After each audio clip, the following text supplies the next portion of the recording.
Back on Raptors today, Jake and Jazz behind the camera, in front of the camera, Eric Smith, Sherman Hamilton, as we talk about the Dallas Mavericks, a team that always had the question, can Kyrie and Luka play together? Hey, man, they're figuring it out. Like, if you were out on the schoolyard, the best players will always figure it out. They're moving their way up the standings. I love the trades that they made at the deadline, Eric. Good players that weren't on good teams are now helping them, especially in Washington and Gafford. That, to me, is the biggest point. I think you know what you're getting clearly on any given night from Luka Doncic, from Kyrie Irving. But I don't think that the talent overall, in terms of the depth, whether it be fellow starters or going to the second unit, there wasn't enough there. Dallas needed to improve. They needed to stock up the cupboard a bit, and I think they did exactly that. And the types of players that they got in.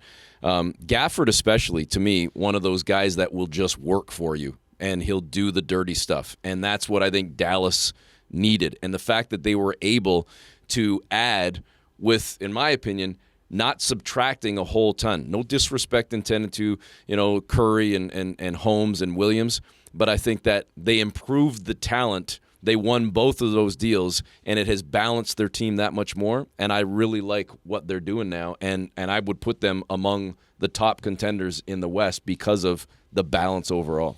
Yeah, I think that this team, they definitely got better. There's no question about it. When you have two of the top 4 best one-on-one players in the league, throw Kevin Durant in there, and, you can find out who – but those Kyrie and Luka are definitely two of the best scorers in this league. And they need defense. They did. Yep. Gafford helps them. Washington helps them. And Washington's big on the perimeter as well, so he can be a versatile defender. However, do I think playing Luka and Kyrie that you can stop people consistently? I don't think so. Now, teams will have to score with them because these guys will put points on the board. But I don't think that they're good enough defenders to be able to change that dynamic. And I think that's where the separation is. You look at the Clippers. They have Paul George. They have Kawhi Leonard. They've got spots that they're winning matchups.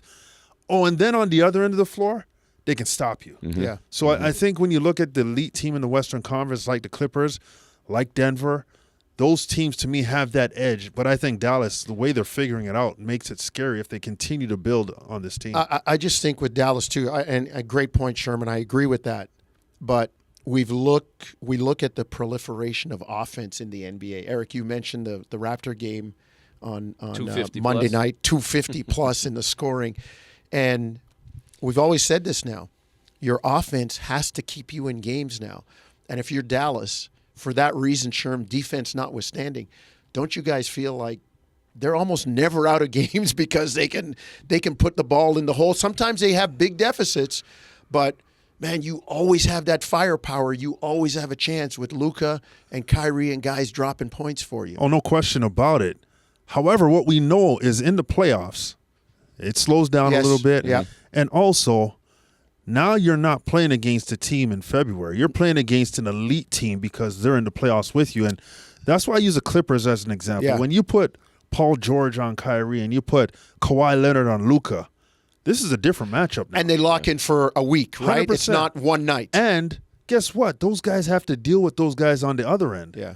How does Luka deal with those guys? How does Kyrie deal with those guys? And you can't hide them anymore against a team like the Clippers. So it'll be interesting. And those guys are great one-on-one players. They're going to get theirs, but they're going to have to pay on the other end. I wonder how much, too, and we won't know till we see it, how much the officiating, because part of what we talk about, I think, at least from my perspective, Sherm, is there's no doubt it tightens up in the playoffs, the play overall, but I think the whistle gets a little tighter, too.